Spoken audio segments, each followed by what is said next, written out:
শ্রদ্ধাবান লভতে জ্ঞানম তৎপর যতেন্দ্রিয় জ্ঞানং লব্ধা পরাং শান্তি চিরনধি গচ্ছতি।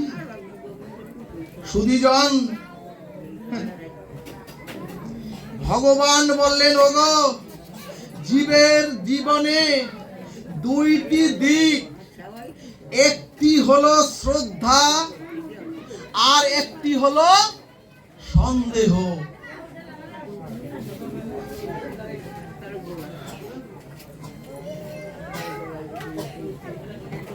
সুধীজন, ভগবান বললেন, ওগো মনুষ্য জন্ম প্রাপ্ত হয়ে যার জীবনে শ্রদ্ধা থাকে, যার জীবনে শ্রদ্ধা আছে,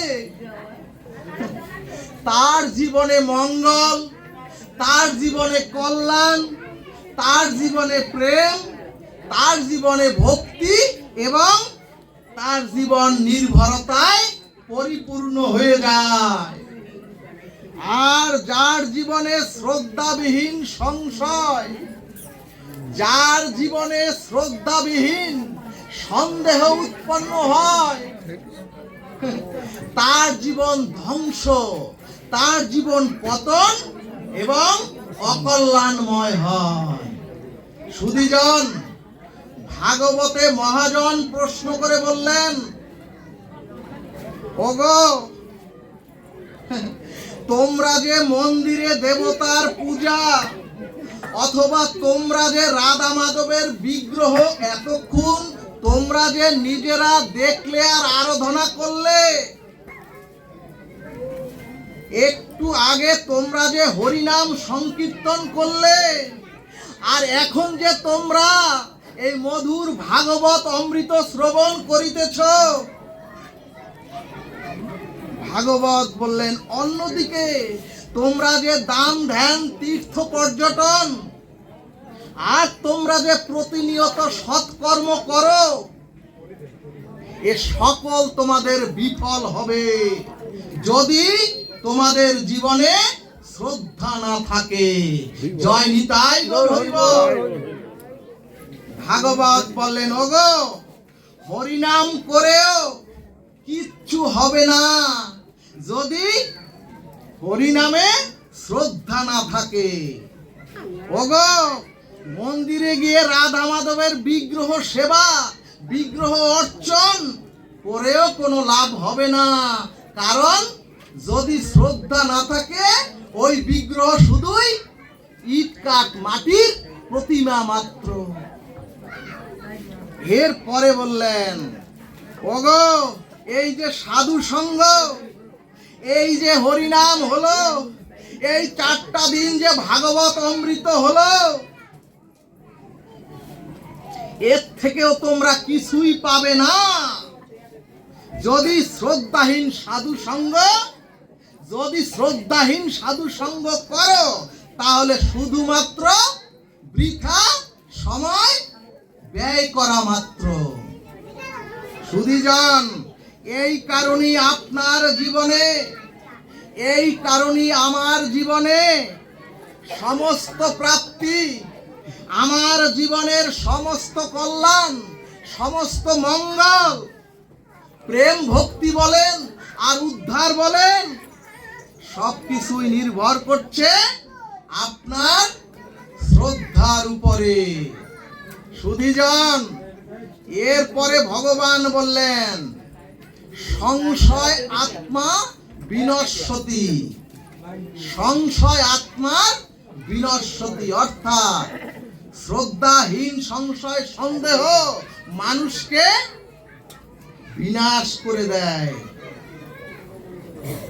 সুধীজন, শ্রীমদ্ ভাগবতের 10ম স্কন্ধের 33 অধ্যায়ের 36 নম্বর শ্লোকে শ্রী ভগবান বললেন,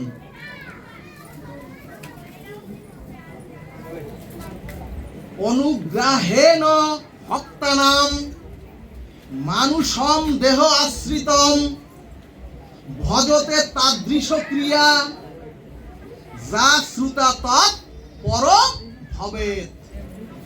কি বললেন? ভাগবত বললেন সিদ্ধান্তে, ওগো বদ্ধ আবদ্ধ জীবকে অনুগ্রহ করে, বদ্ধ আবদ্ধ জীবকে গোবিন্দ অনুগ্রহ করে গোবিন্দ তার ভগবত ধামে ফিরিয়ে নিয়ে যাওয়ার জন্যই ভগবান বলছেন, ওরে আমার এই ঝুলন যাত্রা লীলা। জয় নিতাই গৌর হরি বল। এরপরে স্কন্দ পুরাণ বললেন, দোলেশ দল গোবিন্দম সাপেশ মধুসূদন রথেচ মামেকম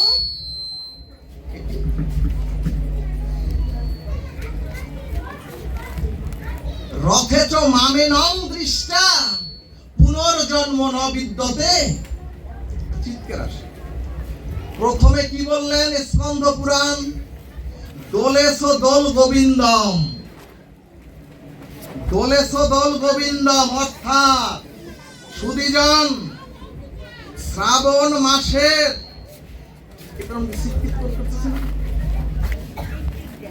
সুধীজন এই শ্রাবণ মাসের এই ঝুলন মহা উৎসবে যিনি উপস্থিত থেকে রাধা মাধবকে তার হৃদয়ের দোলনায় একবার দোলাবেন,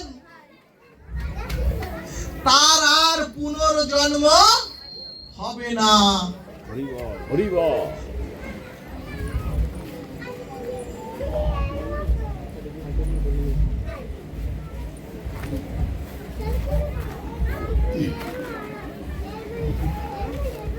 দ্বিতীয় কি বললেন? দ্বিতীয় বলছেন সাপেশ মধুসূদনম, অর্থাৎ সুধীজন দেহরূপ জীবন নৌকার, এই যে দেহরূপ এই জীবন নৌকার হৃদয় মন্দিরে চাপিয়ে যিনি গোবিন্দ আর রাধারানীকে আনন্দ বিধান করতে পারেন, গোবিন্দ বলছেন, ওরে তার আর জন্ম মৃত্যু জরাবেদি এ চরাচরে আর তার থাকে না। কোথায় জড়াতে হবে? হৃদ মন্দিরে, ওইখানে না। তারপরে তৃতীয় কি বললেন? রথেচ মামেনং দৃষ্টা। কি বললেন? যিনি তার দেহরথে, যিনি মনুষ্য প্রাপ্ত হয়ে যিনি তার এই দেহরথে যিনি নিরন্তর ভগবানকে দর্শন করতে পারেন, ওই রথে না, দেহরথে যিনি নিরন্তর গোবিন্দ রাধারানীকে দর্শন করতে পারেন, তিনি নিত্য ধামের যাত্রী হয়ে যান। জয় নিতাই গৌর হরি বল। এরপরে পদ্ম পুরাণ বললেন, যদি কেউ রাধা মাধবের ঝুলন যাত্রায় অংশগ্রহণ করে, আপনারা তো সকলেই অংশগ্রহণ করেছেন, যদি আপনারা ভগবানকে দোলায় অথবা এই ঝুলন যাত্রা মহা উৎসবে অংশগ্রহণ করে এই যে হরি অমৃত, এই হরি অমৃত হৃদয়ে গ্রহণ করে যদি ভগবানকে যিনি হৃদয় মন্দিরে গ্রহণ করতে পারেন, ভগবান বললেন তিনি সর্বপাপ বিনষ্ট হয়ে প্রেম ভক্তি প্রাপ্ত হয়ে তিনি ভগবত ধাম প্রাপ্তি হয়। বলবন রাধা কৃষ্ণ প্রেমানন্দে হরি হরি বল।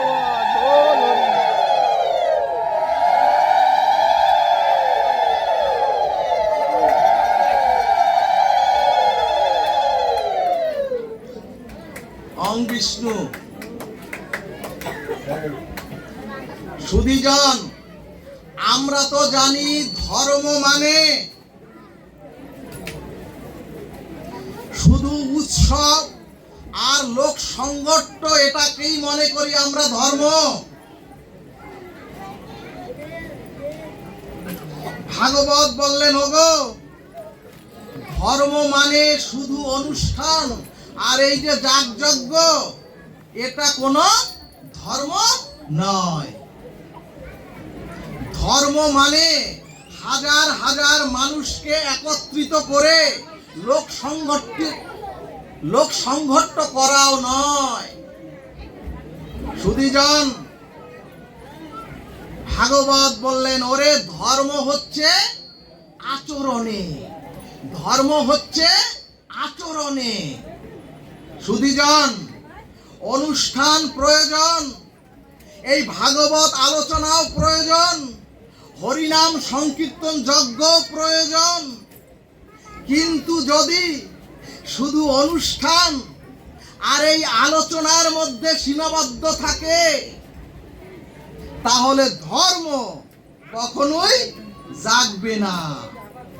ভাগবত বললেন, ওগো ধর্ম বলায় অথবা ধর্ম এই যে শ্রবণে ধর্ম জাগৃত হয় না। ধর্ম জাগৃত হয় শুধুমাত্র আচরণে। ভাগবত বললেন, ওগো পর নারীকে মাতৃজ্ঞান করো। ভাগবত বললেন, এটা তো শ্রবণ বা দর্শনের কথা নয়, এটা তো আচরণের বিষয়। এরপরে ভাগবত বললেন, ওগো তোমাদের ষড়রিপুকে নিয়ন্ত্রণ করো।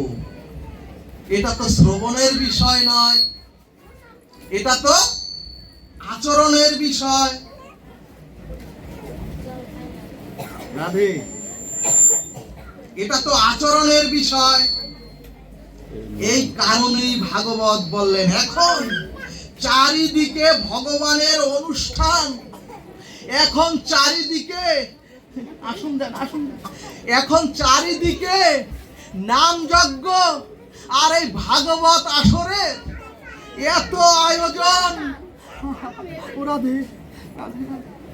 এত আয়োজন, কিন্তু ভগবানের কাজ কোথাও হচ্ছে না। সুধীজন, আমরা কি পেরেছি? মাগো বাবা, কথা বলো না। সুধীজন, আমরা কি পেরেছি পরিবারের প্রত্যেকের, আমরা কি পেরেছি ভগবানকে ভোগ লাগিয়ে প্রসাদ পেতে? আমরা কি পেরেছি পরিবারের প্রত্যেকের গলায় তুলসী মালা পরিয়ে পরিবারের প্রত্যেককে একাদশী ব্রত করাতে? সুধীজন, আমরা কি পেরেছি? আমরা কি পরিবারকে পেরেছি মহাপ্রভুর নির্দেশ কাসর ঘন্টা বাজিয়ে হাতে তালি দিয়ে সকাল সন্ধ্যা পরিবারের গৃহ মন্দিরে হরিনাম সংকীর্তন করতে? ভগবান বললেন, ভাগবত শুধুই অনুষ্ঠান হচ্ছে, কিন্তু কোথাও আচরণের বালাই নাই। শুধুই ভগবানের অনুষ্ঠান হচ্ছে, কিন্তু ভগবানের কাজ কোথাও হচ্ছে না। সুধীজন, বর্তমানে আমরা খুব 24 প্রহর, বর্তমানে আমরা খুব 56 প্রহর এবং এমনকি 3 দিন 5 দিন এই হরিনাম অমৃত সুধা আর আয়োজন করিতেছি মন্দিরাঙ্গিনায়।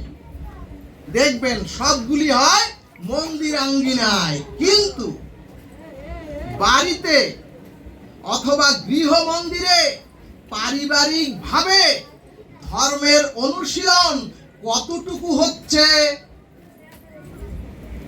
ভক্তগণ, আমি একবার ভোর 5টায় একটি মুসলিম পাড়া থেকে কুমিল্লায় পাঠের পরে 5টায় একটি মুসলিম পাড়া থেকে হেঁটে যাচ্ছি শুধুমাত্র ধর্ম দর্শনের জন্য।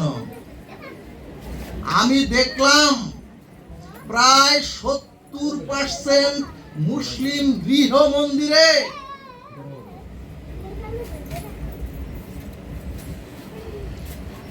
মুসলিম মায়েরা সকালের নামাজ শেষে সন্তানদের সাথে বসিয়ে কোরআন তেলাওয়াত করাচ্ছেন। কিন্তু সুধীজন ও মায়েরা, আমরা কতজন ভোর মঙ্গল আরতি করে, আমরা কতজন কোন গৃহে, কতটি গৃহে মায়েরা কতজন ভোরে মঙ্গল আরতি দিতে ওঠেন, আর কতজন মায়েরা আপনারা আপনাদের সন্তানদেরকে সাথে নিয়ে সকালবেলা কতজন গীতা পড়াতে বসেন। দেখুন, ভাগবত অমৃত হচ্ছে যাদের জন্য এই অমৃত, সেই যুবক ওখানে বসে নেট ঘাটছে। নেটের জালে যদি মাছ বদ্ধ হয়, তাদের ছটফটানি আমি দেখেছি, আপনারা দেখেননি। আর যারা নেটে ওখানে আছে, তারাও মানসিক বিকারগ্রস্ত হয়ে রাস্তায় রাস্তায় ওই ছটফট করিতেছে। সুধীজন, ভাগবত বললেন, অনন্ত জন্মের তপস্যার সাধনায়, অনন্ত জন্মের তপস্যার তপসাধনায় সনাতনী হিন্দুর গৃহে জন্মগ্রহণ করার অধিকার হয়। কিন্তু সেই সনাতনী হিন্দুর সন্তানেরা এখন ধর্ম ত্যাগ করার জন্য, ধ্বংস হওয়ার জন্য উঠে পড়ে লেগেছে। অথচ দেখবেন, এত কালী পূজা, এত বাসন্তী পূজা, এত দুর্গা পূজা, এত শীতলা পূজা, এত সরস্বতী পূজা, অর্থাৎ সব মায়ের পূজা। কিন্তু অথচ আজ আমার ঘরের লক্ষ্মী সরস্বতী স্বরূপ মায়েরা, মেয়েরা কোর্টে উঠে বলছে, এই বাবা মাকে চিনি না। কোর্টে উঠে বলছে, এই ধর্ম মানি না। সুধীজন, ভাগবত বললেন, ও বাবা, ও মাগো, কি করলেন?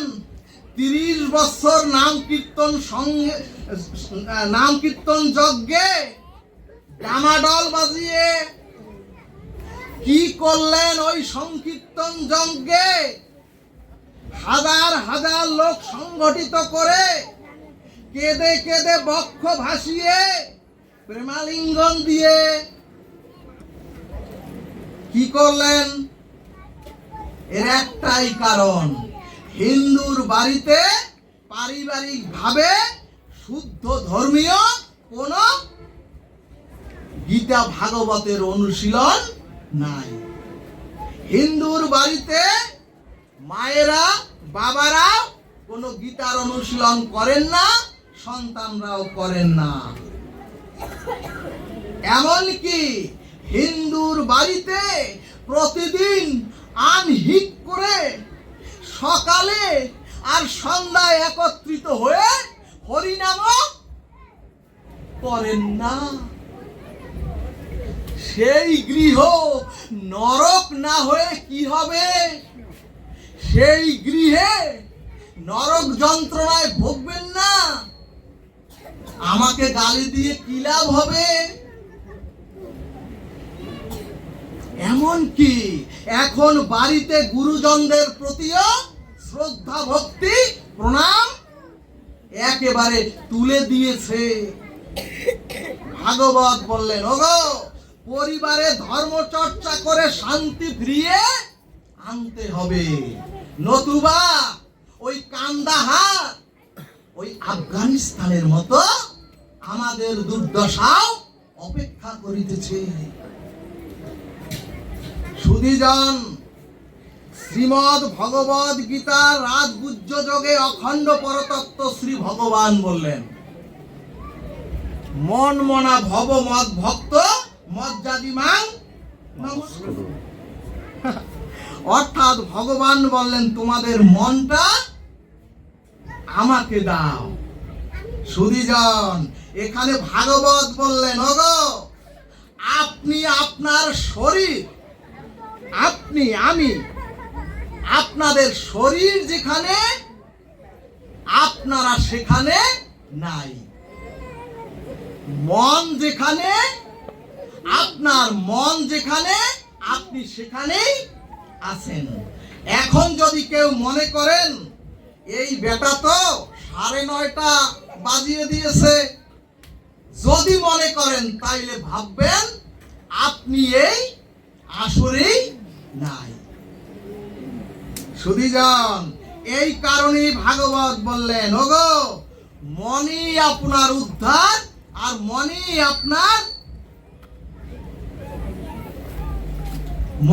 আপনার পতন।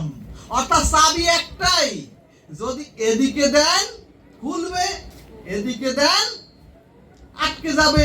সুধীজন, এই কারণেই ভাগবত মহাজন বললেন, ওগো সংসারে বাস করেও বৃন্দাবনে অবস্থান বা বাস করা যায় যদি মনে মনে রাধা কুণ্ডে বাস হয়।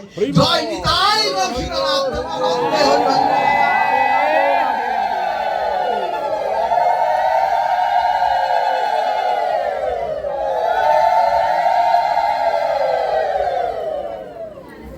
এই কারণেই ভাগবত বললেন, ওগো যখন আপনার যখন আমার, এই মা গো, কি মা, এই কথা শোনার পর ওনার সাথে গল্প করতে আপনার ইচ্ছা হয়? ভগবানের জন্য যখন চির অতৃপ্ত, সুধীজন যখন আপনার আমার গোবিন্দের জন্য একটা আকুলতা বেকুলতা হৃদয়ে জাগৃত হবে এবং যখন একটা গাঢ় তৃষ্ণা গোবিন্দের জন্য আপনার হৃদয়ে আসবে, এর নাম হচ্ছে ভক্তি। ওগো ভক্তি কোনো পাহাড় সমান শাস্ত্র জানা লাগবে না। ওগো ভক্তি মানে 1 লক্ষ শ্লোক মুখস্থ করতে হবে না। ওগো ভক্তি মানে জজ ব্যারিস্টার ডাক্তার ইঞ্জিনিয়ার হতে হবে না। ভাগবত বললেন, ওগো ভক্তির জন্য তোমরা ভগবানের জন্য যদি চির অতৃপ্ত অতি সুতীব্র একটি আকাঙ্ক্ষা আকুতি যদি হৃদয়ে তোমার গাঢ় পিপাসার একটা একবার যদি জাগৃত হয়, সেইটার নামই হলো ভক্তি। রাধে রাধে। কিন্তু আমরা যদি সংসারের জন্য, কিন্তু আমরা যদি এই ভাগবত অমৃত শুনতে এসে যদি ভাবি স্বামী সন্তান আর স্ত্রী কন্যা পুত্রের আপনারা যদি মঙ্গল কামনা করেন আর যদি ধন সম্পদ আর পরকালের জন্য সুখ সুবিধা চেয়ে বসেন, ভাগবত বললেন তাহলে এটা আদৌ ভক্তি নয়, এটা আদৌ ভক্তি নয়। সুধীজন, ভাগবত বললেন, ওগো তাহলে তোমরা ভগবানকে একটা কামনা বাসনার যন্ত্র বানিয়ে দিলে।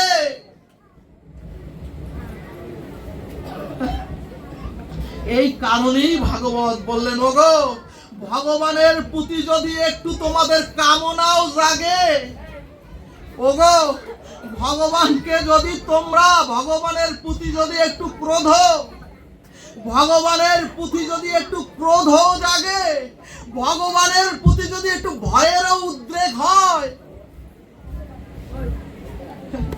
ভাগবত বললেন, ওগো যদি ভগবানের প্রতি অর্থাৎ গোপালকে দেখে যদি তোমাদের হৃদয়ে একটু স্নেহ উৎপন্ন হয়, আর যদি গোবিন্দকে একটু সখা ভাবতে পারো, আর যদি এই ভাবনা যদি তোমাদের একটু স্থায়ী হয়, ভগবান বললেন, ওগো আমি তখন শত্রু মিত্র বিবেচনা না করে, যেহেতু তোমাদের আমার প্রতি তন্ময়তা ভাবনা এসেছে, ভগবান বললেন তাকেই আমি প্রেম ভক্তি দিয়ে ভবসাগর পার করে মহামুক্তি দান করে দেই। জয় নিতাই গৌর হরি বল। এরপরে ভাগবত বললেন, ওগো পাপ আর পুণ্য এ দুটাই হচ্ছে ক্ষয়শীল, পাপ আর পুণ্য এ দুটোই হলো বিনাশশীল। অর্থাৎ সুধীজন, আমরা যে রোগ শোক দুঃখ যন্ত্রণা আর নিদারুণ কর্মফলের প্রায়শ্চিত্তের দ্বারা আমরা যে দুঃখ যন্ত্রণা পাই, এর দ্বারা পাপ ক্ষয় হয়, আর সংসারে এসে আমরা যে সুখ সুবিধাটুক পাই, এর দ্বারা যদি সুখ সুবিধা আপনি পান, তাহলে এর দ্বারা পুণ্য ক্ষয় হয়। এই কারণেই ভাগবত বললেন, ওগো দান ধ্যান আর তোমরা যে পূজা অর্চনা করো,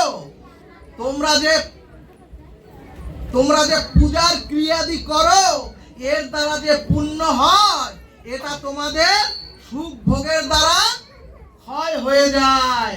বোঝা যায়? বুঝতে পারেন মাগো? এর দ্বারা ক্ষয় হয়ে যায়। কিন্তু সুধীজন, এই কারণেই ভাগবত সিদ্ধান্তে বললেন পাপ পুণ্য দুটোই বিনাশশীল, কিন্তু অক্ষয় অবিনাশী হলো একমাত্র এই যে আজকের এই ভক্তিটুকু। এজন্যই সুধীজন ভাগবতের গজেন্দ্র উপাখ্যানে দৃষ্টান্ত দিলেন। রাজা ইন্দ্রদুম্ন শ্রী গুরুদেব অগস্ত্য ঋষি শ্রীচরণ আশ্রয় করে রাজা ইন্দ্রদুম্ন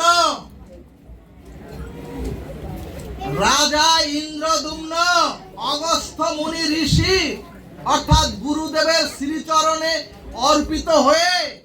সমর্পিত হয়ে রাধা মাধবের ভজনে রত ছিলেন। কিন্তু কালক্রমে একদিন শ্রী গুরুদেব অগস্ত্য ঋষি ওই যে রাজা ইন্দ্রদুম্নর ভজন স্থলে আসলেন। কিন্তু সুধীজন শ্রী গুরুদেবকে দেখে রাজা ইন্দ্রদুম্ন তাকে প্রণতিও জানালেন না এবং তার ভজন স্থল থেকে উঠে দাঁড়িয়ে তাকে সম্মানও করলেন না। সুধীজন, এখানে মহাজন বললেন, ওগো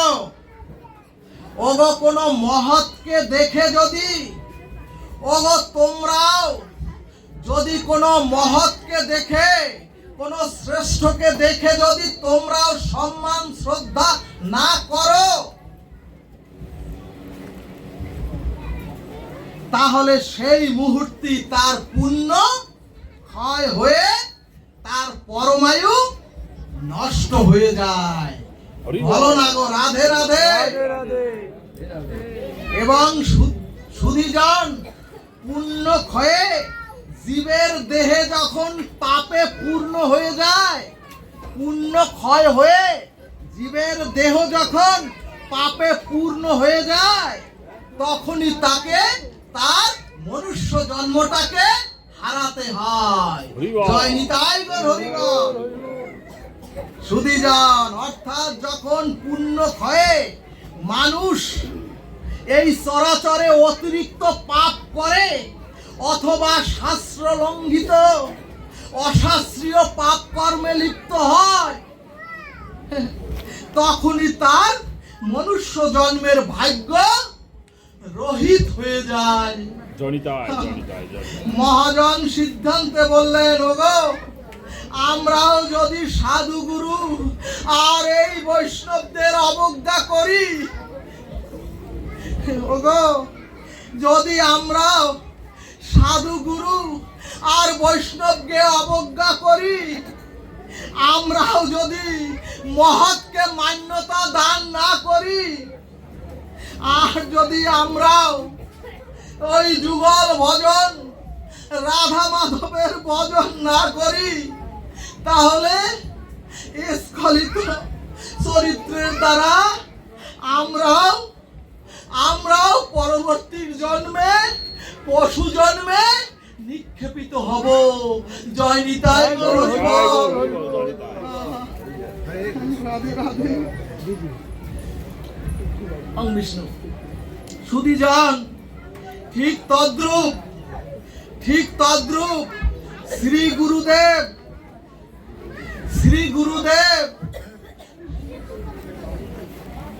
সুধীজন,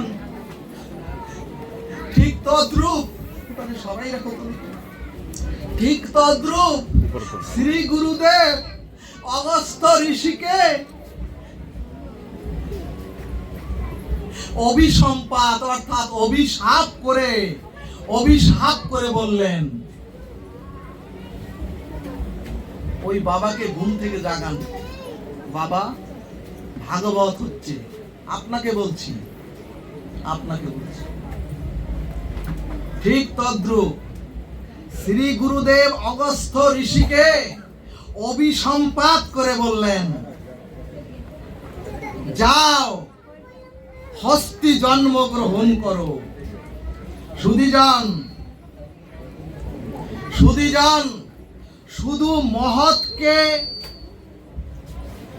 শুধু মহৎকে অবজ্ঞার কারণে মনুষ্য জন্ম হারিয়ে পশু জন্ম পেল একজন রাজা। সুধীজন, রাজা ইন্দ্রদ্যুম্ন।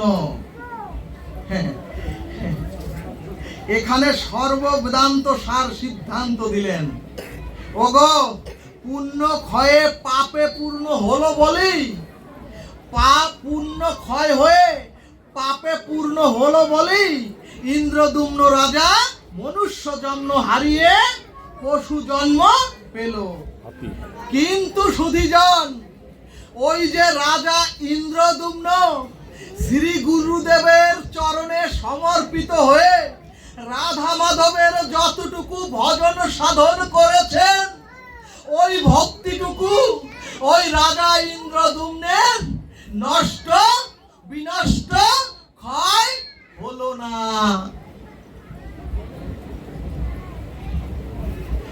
সুধীজন, এই কারণেই যতটুকু ওই রাজা ইন্দ্রদ্যুম্ন ভজন করেছিল, আর যতটুকু গুরুচরণ আশ্রয় করে যতটুকু রাধা মাধবকে ভজন করেছিলেন, ওইটুকু শুদ্ধ ভজন ভক্তি ওই রাজার নষ্ট হয়নি।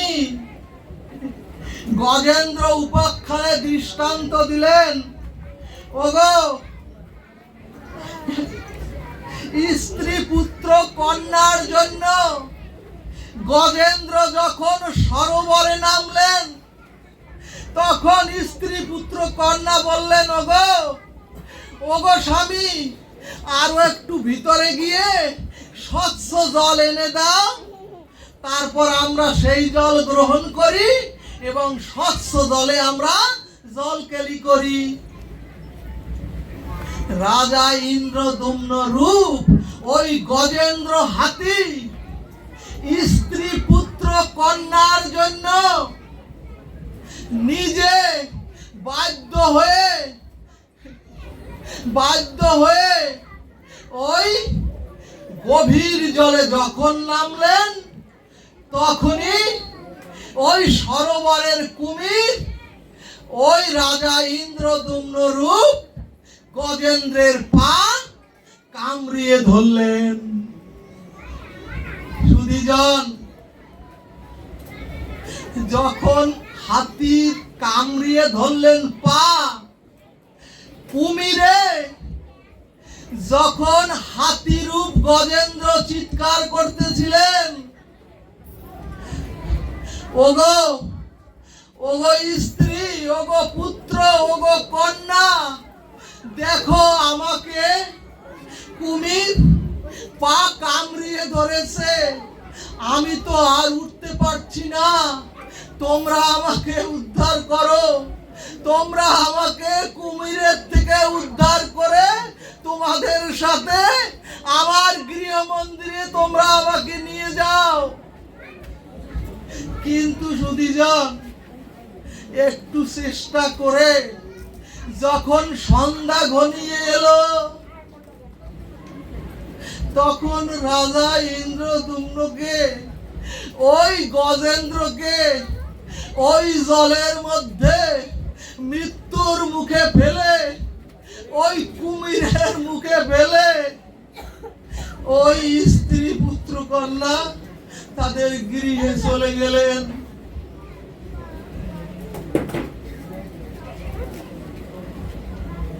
আর গজেন্দ্র যখন জলের মধ্যে ওই কুমিরের কামড়ে যখন একেবারে সর্বহারা হয়ে যা, তখন ওর শক্তি বল একেবারে শেষ হয়ে গেল।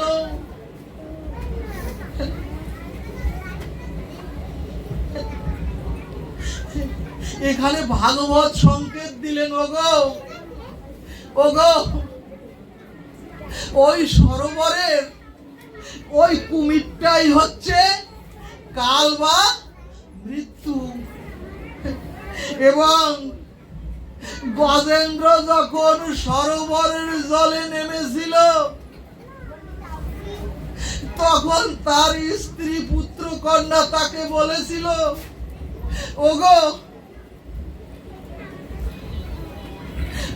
আমরা তো আছি তোমার সাথে, যদি কোনো বিপদ হয় আমরাই তো তোমাকে উদ্ধার করব, আমরাই তো তোমাকে দেখব। আর গজেন্দ্র বলেছিল, ওরে দেখ, তোরা কি উদ্ধার করবি? গজেন্দ্রর শক্তি আপনারা তো জানেন, হাতির শক্তি। হাতি বলল, দেখ আমার শরীরে কি প্রচন্ড শক্তি আর কি প্রচন্ড বল, তোদের লাগবে কেন?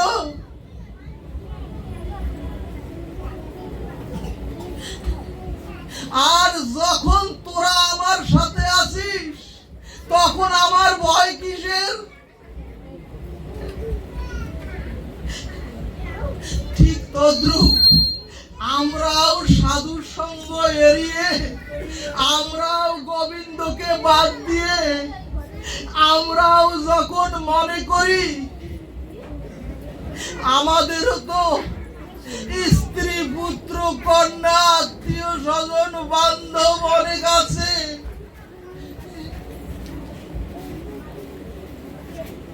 আর আমি বিপদে পড়লে, অর্থাৎ মৃত্যুর মুখে পড়লে ওরা আমাকে বাঁচাবে আর রক্ষা করবে।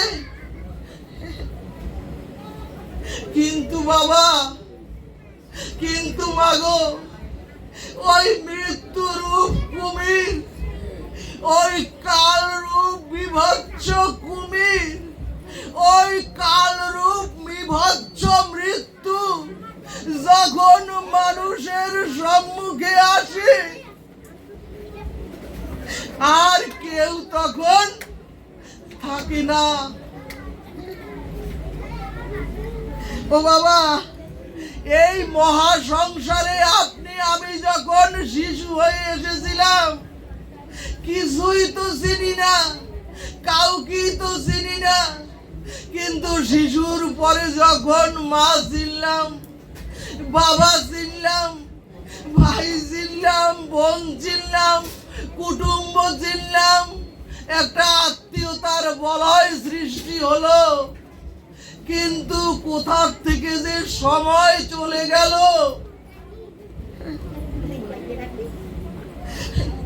কিন্তু মৃত্যুরূপ ওই কুমির যখন আমাদের কাছে আসে, তখন আর কেউ কোথাও থাকে না। কিন্তু সুধীজন ভাগবত সিদ্ধান্ত দিলেন ওরে, গজেন্দ্রের যখন একেবারে শেষ অবস্থা, গজেন্দ্রের যখন একেবারে মৃত্যুর অবস্থা, যখন শ্বাসটুকু আত্মাটুকু বের হবে এই অবস্থা, তখন গজেন্দ্রের ওই পূর্ব জন্মের ওই সাধু সঙ্গের সুকৃতি, ভাগবত অমৃতের সুকৃতি রূপ ভক্তির জোরে ওই গজেন্দ্র যখন সুর উঁচু করে হে জগদীশ্বর আমাকে রক্ষা করো বলেছেন, তখন ওই বৈকুণ্ঠ ছেড়ে এসে ওই ভগবান নারায়ণ রথ থেকে লাফিয়ে পড়ে ওই সরোবরে নেমে ওই কুমির রূপ মৃত্যুকে শেষ করে গজেন্দ্রকে ভগবানের দিব্য রথে চড়িয়ে ওই ভগবানের বৈকুণ্ঠ ধামের যাত্রী করে দিলেন।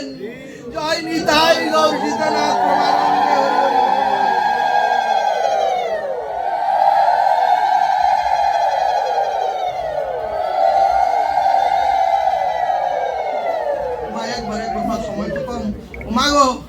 এখন একটি প্রশ্ন দেখবেন, এ সমাজে বলে সারা জীবন এত ভক্ত ছিল, এত সাধু সঙ্গ করেছে, এত হরি নাম শ্রবণ করেছেন, কিন্তু মরার আগে ওই লোকটা কেন অচেতন হয়ে, একেবারে অচেতন হয়ে মারা গেলেন?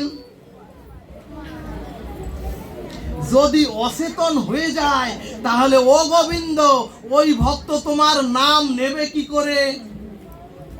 সুধীজন, মৃত্যুর সময় এমন হলে দেখবেন সমাজের লোক বলে সারা জীবন সাধু পথে ভক্ত পথে চললেও মৃত্যুর সময় এমন বোবা হয়ে মারা গেল।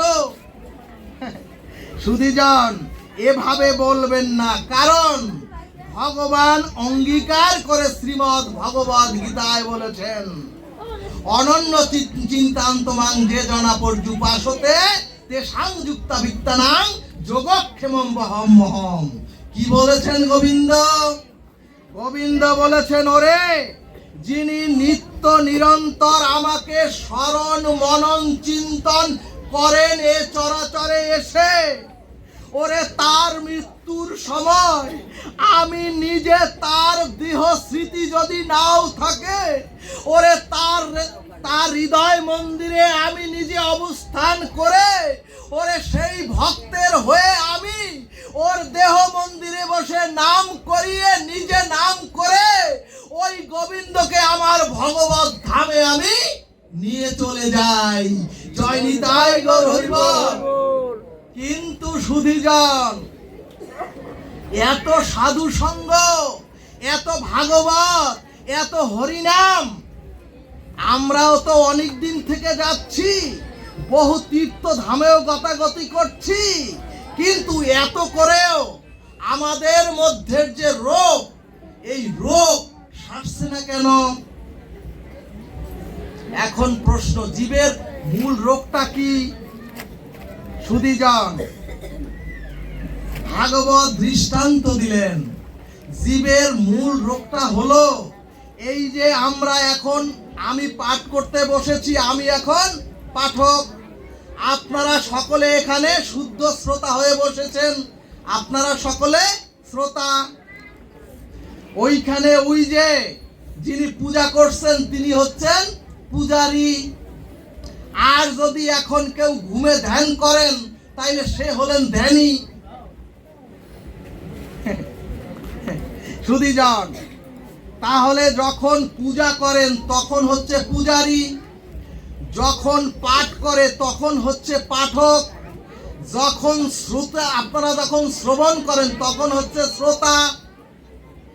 এখানে মহাজন বললেন, ওগো এই শ্রবণ, এই কীর্তন, এই পূজা পাঠের বাইরে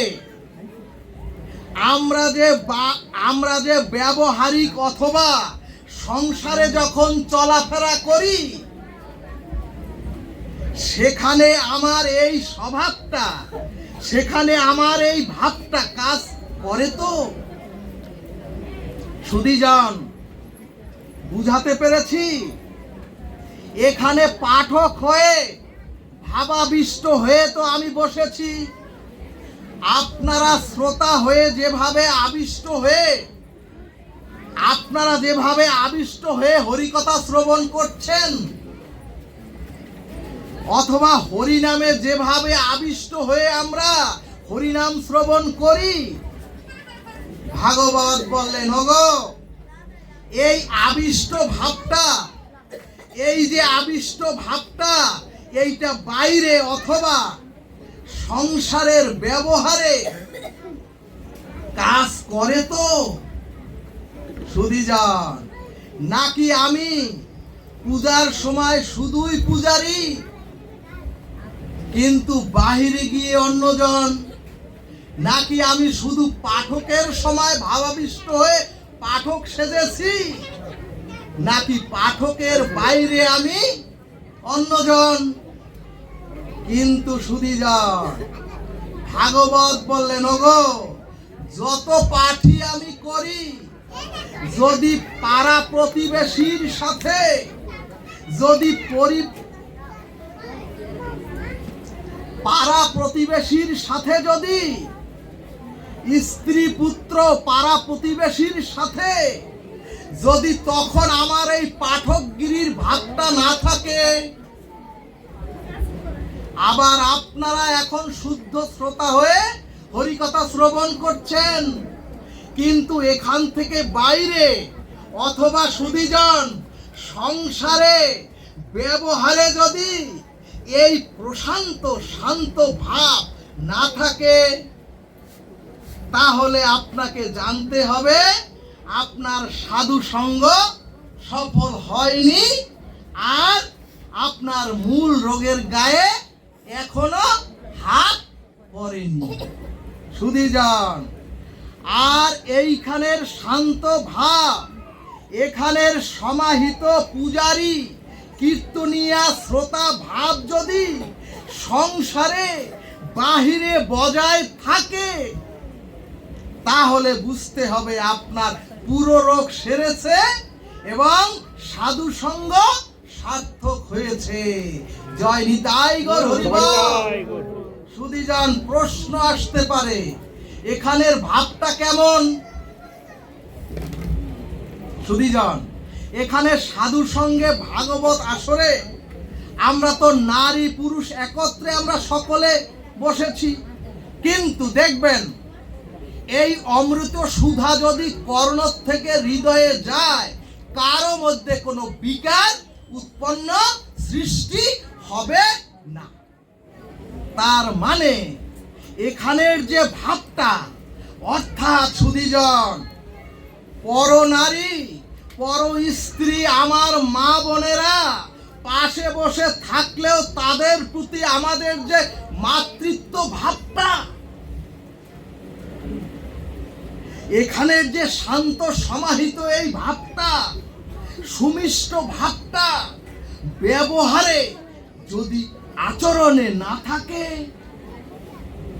কিন্তু সুধীজন এখান থেকে উঠে গিয়ে সংসারে যদি আপনার ভাবটা বজায় না থাকে, যদি একটু ডালে লবণ কম হয়, ওখানে যদি গৃহিণীকে একটা গালি দিয়ে বসেন, এত সুন্দর ভাগবত অমৃত শুনে গৃহ গিয়ে যদি দরজা খুলতে একটু দেরি হয় আর যদি আপনি গালি দিয়ে বসেন,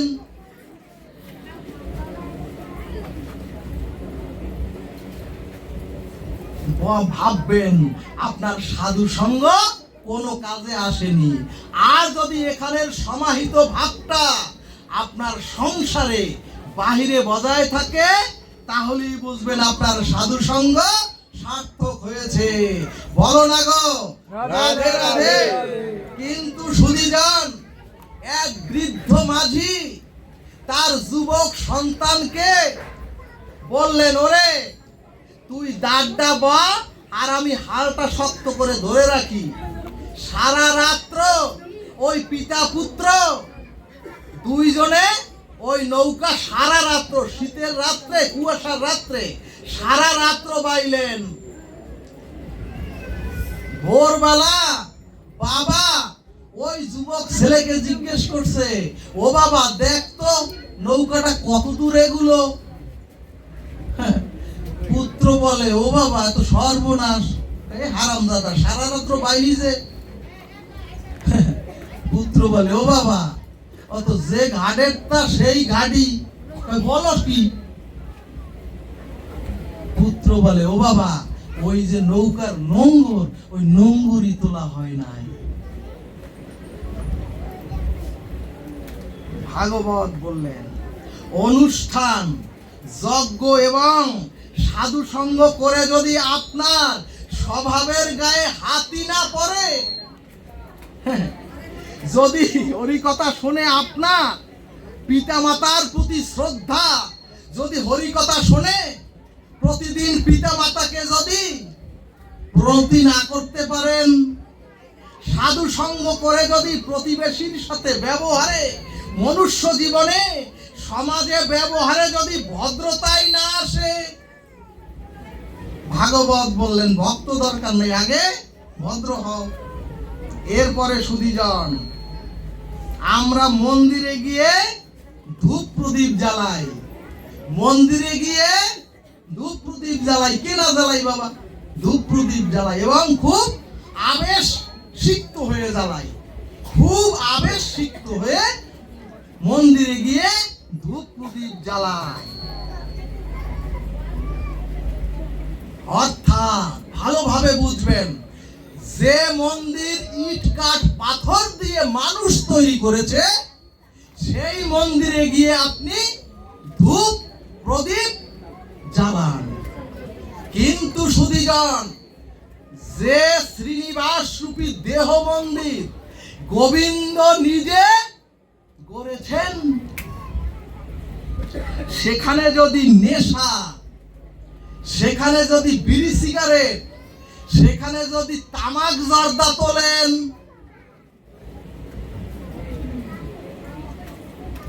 তাহলে জানবেন শুধুই সাধু সঙ্গ হয়েছে আর শুধুই সময় ব্যয় হয়েছে, আপনি আদৌ ধার্মিক নন। ভাগবত বললেন, ওগো আহার শুদ্ধ, সত্তা শুদ্ধ, সত্তা শুদ্ধ, ধ্রুবানো শুদ্ধ। অর্থাৎ সুধীজন, যদি পচা চামড়া দেন আগুনের মধ্যে কি গন্ধ আসবে? পচা চামড়ার গন্ধ আসবে। আর আগুনে যদি ধূপ প্রদীপের দেন তাইলে ওই ধূপের গন্ধ আসবে। এটাও তো বৈষ্ণার আগুন জ্বলছে। সুধীজন, এরপরে সুধীজন, আমরা কোন হিন্দুর মন্দিরে খুব ওখানে গিয়ে রাধা কৃষ্ণ দেখি, কিন্তু বাহিরে সকলের মধ্যে দেখি না। এই ধর্ম করে লাভ কি? আবার আমরা কোন হিন্দুর মন্দিরে অমেদ্য পেঁয়াজ রসুন মাছ মাংস তুলি না। তোলেন কিনা? তুলি না। কিন্তু ভগবানের একাদশী তিথিতেও কেন এগুলো এই শ্রীনিবাস রূপী দেহ মন্দিরে তোলেন? ভাগবত বলেন, ওগো পিতৃহত্যা মাতৃহত্যা এমনকি ব্রহ্ম হত্যা পাপেরও প্রায়শ্চিত্তের বিধান ভাগবতে লিপিবদ্ধ আছে। কিন্তু সুধীজন, জেনে শুনে কোন হিন্দু নরনারী জিহ্বার লালসায় যদি একাদশী তিথিতেও পঞ্চশস্য খায়, সেই পাপের কোন প্রায়শ্চিত্তের বিধান কোন শাস্ত্রে লিপিবদ্ধ নাই। রাধে রাধে।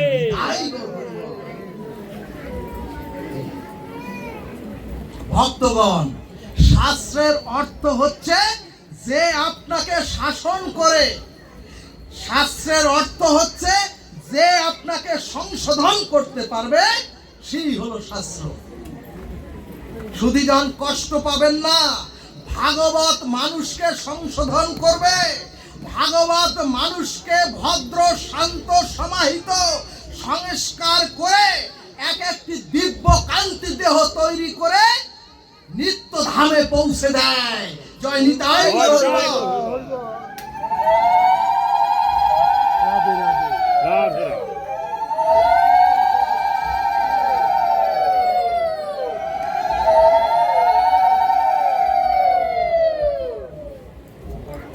সব শেষে ভগবান বললেন, ওগো মাম একং শরণং ব্রজ। এখন ভগবান তো পূর্ণতর, ভগবান তো পূর্ণতর, পূর্ণতম। ভগবানের তো চাওয়া পাওয়ার কিছু নাই, ভগবানকে দেওয়ারও কিছু নাই। তাহলে ভগবান কেন বললেন তোমাদের মনটা আমাকে দাও, তোমরা আমার চরণে সমর্পিত হও? ভগবান বললেন, ওরে যে মনুষ্য দেহ পেয়ে অস্থিরতা করব বাবা, মনুষ্য জন্ম পেয়ে যিনি প্রকৃষ্ট রূপে আমার চরণে, প্রকৃষ্ট রূপে ভগবান বলছেন, ওগো ওদিকে না মাগো, এদিকে তাকা। প্রকৃষ্ট রূপে যে ভগবান বলছেন আমার চরণে প্রণাম জানায়, ওরে জগৎ তাকে প্রণাম জানায়। ভগবান বলছেন, ওরে চরাচরে মনুষ্য জন্ম পেয়ে যে একবার দিনান্তে আমাকে ভালোবাসা দেয়, জগৎ তাকে ভালোবাসে। জয়নিতাই জয়নিতাই। সুধীজন, তাকে প্রণাম করার জন্য যিনি ব্যাকুল হয়ে যায় ভগবানকে, জগৎ তাকে প্রণাম করার জন্য ব্যাকুল হয়ে যায়। রাধে রাধে রাধে। এরপরে জীবের মহামুক্তির জন্য ভগবান বললেন, মৃত্যু সংসার সাগরত। অর্থাৎ সংসারটাই হচ্ছে, এই মহা সংসারটাই হচ্ছে মৃত্যুময় সাগর। ভগবান বললেন, ওগো এই সংসার রূপ সাগরে জন্ম, মৃত্যু, জরা, ব্যাধি আর ক্ষুধা, পিপাসা আর কর্ম ফলের অভিশাপের স্রোত বহমান। এবং সুধীজন, এই জগৎ সংসার রূপ উত্তাল মহাসাগর কেউ তো সাঁতরিয়ে পার হয়ে ওই ভবসাগর পার হওয়ার ক্ষমতা গোবিন্দ কাকে দেয় নাই। এজন্য ওই ভাগবত সিদ্ধান্তে বললেন, নান্য পলব। অর্থাৎ ভগবান বললেন, ওগো ভবসাগর পার হওয়ার জন্য জগৎ জীবের একটি অবলম্বন হলো নৌকা। সুধীজন, আমরা তো জানি ওই ডিঙ্গি নৌকা, আর জানি গোবিন্দ নৌকা নিয়ে ওই ভব নদীতে দাঁড়াইয়া আছেন। শুনুন ভাগবত কি বলছেন। ওগো ভাগবত বললেন, ওগো নৌকা যদি তীরে ভিড়েও থাকে, আর যদি দূরে দাঁড়িয়ে আমরা বলি, ও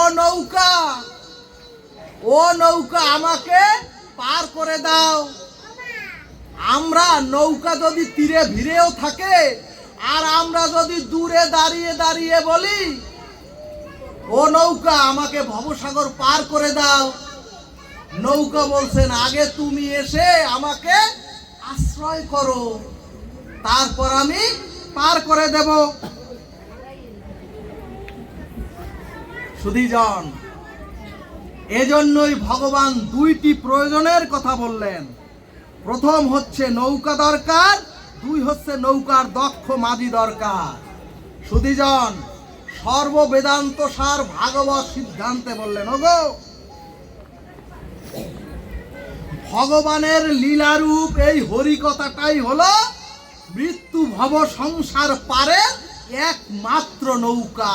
জয় নিতাই গৌর হরিবল। কলির জীবের এই হরিকথারূপ নৌকা ব্যতীত ভব সাগর পাড়ি দেওয়ার জগৎ জীবের আর কোন নৌকা নাই। ভাগবত বললেন নান্য পলব, অর্থাৎ এই বিধ্বংসী মৃত্যুময় কাল কবলিত সংসার সমুদ্র পাড়ি দেওয়ার জন্য আপনার আমাকে খেয়া ঘাটে একটাই মাত্র নৌকা, সেটা হলো এই সাধু সঙ্গে হরিকথারূপ নৌকা। তাহলে আমরা নৌকা পেলাম, এখন দক্ষ মাঝি তো দরকার।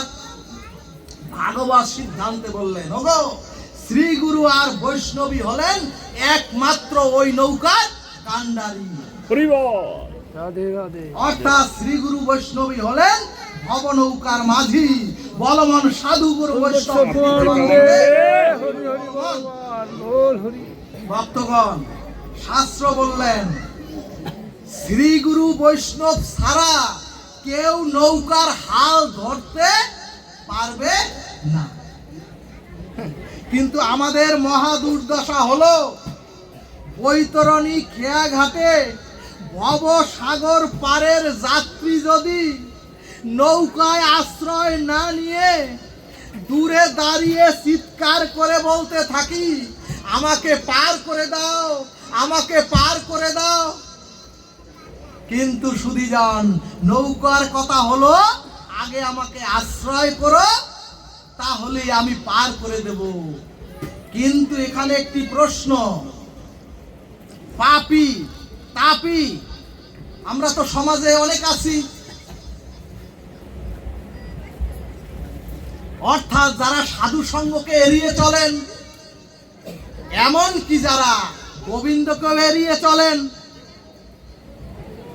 তাদের বেলায়ও নৌকা বলছে, এই হরিকথা রূপ নৌকা বলছে, ওগো ওগো আমাতে আশ্রয় না করলে, হরিকথা রূপ নৌকা বলছে, ওগো আমাতে আশ্রয় না করলে তোমরা কোটি জন্মেও দূরে দাঁড়িয়ে চিৎকার করলেও কখনো ভবসাগর পার হতে পারবে না।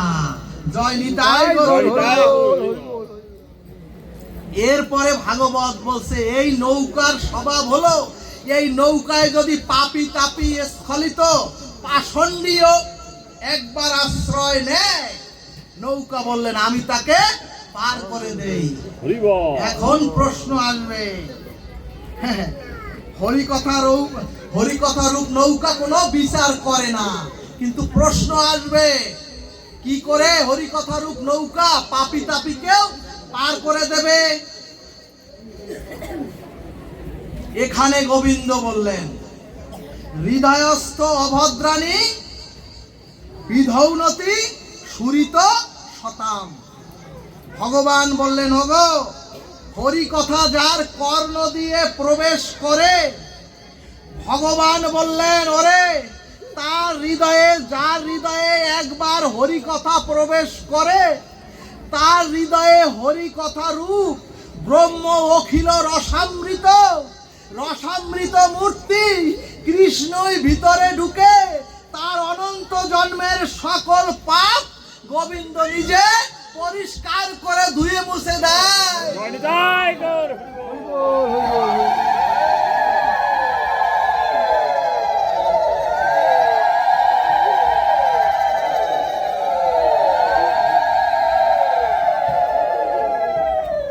ভাগবত বললেন, ওগো এখন আপনাদের কর্ণ দিয়ে কোনো শব্দ প্রবেশ করছে না, কোনো ভাগবত প্রবেশ করছে না, ওগো আপনাদের কর্ণ দিয়ে আপনাদের হৃদ মন্দিরে স্বয়ং ওই কৃষ্ণই প্রবেশ করছে। ভগবান অখিল রসামৃত মূর্তি কৃষ্ণ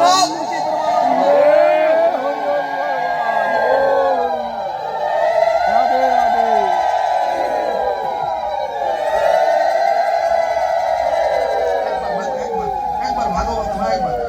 এখন একটি প্রশ্ন, যেহেতু সময় কম বাবা, এখন একটি প্রশ্ন।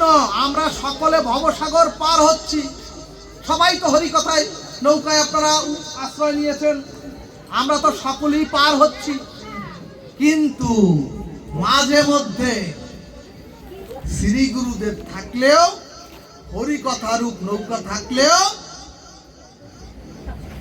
গুরুদেবের কাজ কি? দুটা, একটা পথ দেখানো, রাধা মাধবের পথ দেখানো, আর একটা হইলো শাসন করা। এই জন্য ভুল ভ্রান্তি তো আমাদের হতে পারে। এই জন্যই ভাগবত বললেন, ওগো ওই যদি দক্ষ মাঝিও থাকে আর শক্ত সামর্থ্য নৌকাও থাকে, তাহলে মাঝে মধ্যে ঝড় সাইক্লোন, দেখছেন বারমাতে দেখছেন সাইক্লোন আজকে, ওরকম ঝড় সাইক্লোন এসে ওই নৌকা একেবারে মাঝ নদীতে ডুবিয়ে দেয়।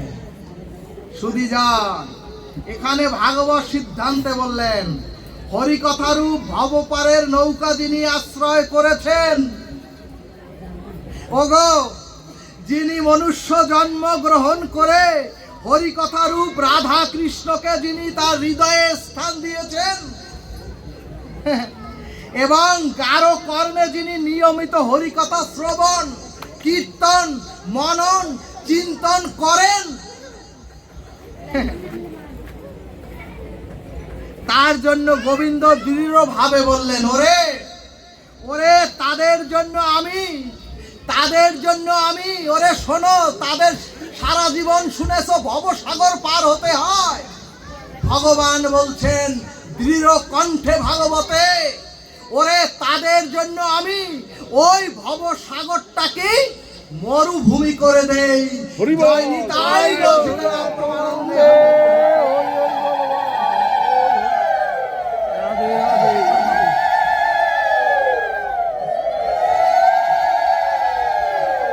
ভগবান কেন বললেন মরুভূমি করে দেই? ভগবান বললেন, ওরে ভক্তই আমার মাতা পিতা, ভক্তই আমার সব, ভক্তের জন্য আমি সব করতে পারি। যে একবার হরি কথারূপ নৌকায় আশ্রয় করে, যিনি একবার শ্রী গুরুদেবকে আশ্রয় করে, রাধা মাধবকে আশ্রয় করেছেন হৃদয় চিত্তে, তার জন্য আমি ওই ভবসাগরের সমস্ত জলরাশি একেবারে শুকিয়ে মরুভূমি করে দেই, যাতে তোমরা নির্বিঘ্নে, যাতে তোমরা স্বাচ্ছন্দ্যে ভবসাগর পার হয়ে মুক্তির পথে যেতে পারো। ওটা একটা যন্ত্রণা মাগো দিলে আমার।